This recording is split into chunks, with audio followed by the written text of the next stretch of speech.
On the box, it says it will do 100 kilometers an hour, plus 100 kilometers an hour, and plus 65 miles an hour. We're going to see which one it is, and you will notice a little star there. So what are Team Corrali saying? Lots of times you have to put like a different pinion on or change the pinion and spur. With this one, there's the little star. Indicated speeds depends on the final gear ratio and the performance of the battery pack and cell count used, 4 or 6S.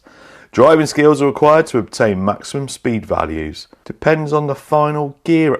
That's a bit vague, isn't it? It'll do that speed, but it depends on your gearing. Well, at least we know I've got the driving skills, maybe. If you didn't see the review on this, go check it out. But basically, it's an oversized buggy. Bigger than 1/8, but I think it's a bit smaller than 1/7. They're calling it an XL, hence the XLR name, I guess. I really like it, jumps well. It's got plenty of power on 4S and 6S. Didn't have any real issues with it, other than I bent a shock tower on a kind of heavy landing on that corner. It's got nice powerful electronics under there. You got a Curon 825, 2050 kV motor, 25 kilogram metal geared servo, rebranded Max 8 ESC. You can run twin or single batteries. It's a bit tight in there for twin, so we're going to run a single 4S and a single 6S. Really good quality, big beefy components. Gonna go and see how fast it is. The batteries I'm using today, this is the 4S. It's a 5600 milliamp hour CNHL. Plenty of power in that one. And the 6S is a 4800 milliamp hour volts. Again, plenty of power in that. Both these batteries I've used in the past, and the stuff I've tested with them always hits the sort of claimed speed. So we won't use battery quality as an issue. It is cold out there today. It's about 4 degrees C. And I've done some tests. I think it was last year. I ran my DR8 from FTX in the winter, and I got 57, I think. And then I ran it again in the summer, and I got 60. Some people don't believe temperature makes a difference, but I've proven it. So what I'd really expect to see from this is a little bit less than 100 maybe. I think 60 mile an hour on 6S would be acceptable. Right then, 4S first. What can we expect from 4S? I'd like to see 40 mile an hour, I think. Not got much battery on the GPS. Right then.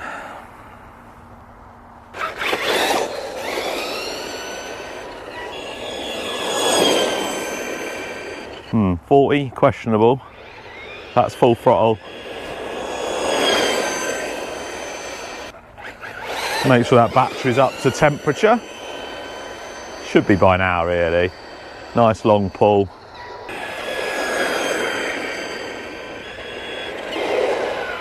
What did I say, 40? 34, which is 55 kilometers an hour. I don't think we're getting close to 100 today. Right. Certainly got loads more pep on 6, but whether that's going to equal 60 mile an hour, I don't know. Full throttle. Oh, I don't know actually. It's amazing, isn't it? It's amazing the difference between 4S and 6.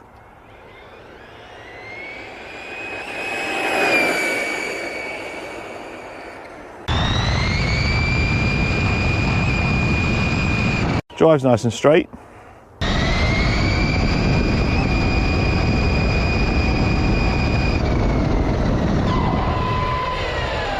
Pretty good range on the transmitter.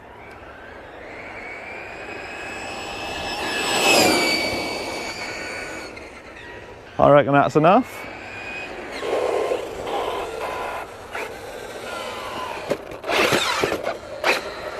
All right, come on then. 88, 55 mile an hour. That is 10 mile an hour slower than what they say on the box. And I know it's got a little star next to it, and I know it says that you can change your gear in, but that's not the point. Put the actual speed on the box, not a made up one. There you go, that is how fast the new Rc Xlr from Team Corrali is. Not 100 kilometers an hour plus, not 65 mile an hour plus, but I'm sure if you put the right gearing in, you will get that. Manufacturers should just stop putting speeds on the box, really. Just don't put a speed on and then you haven't got anything to argue. But 55, not a bad speed for something this size.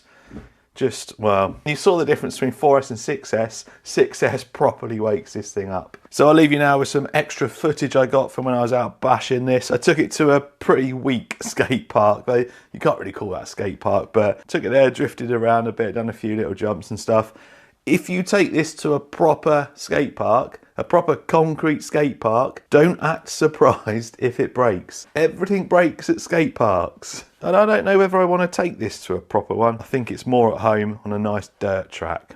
World's worst skate park? Well, for RC cars anyway. It's even a drift buggy, look.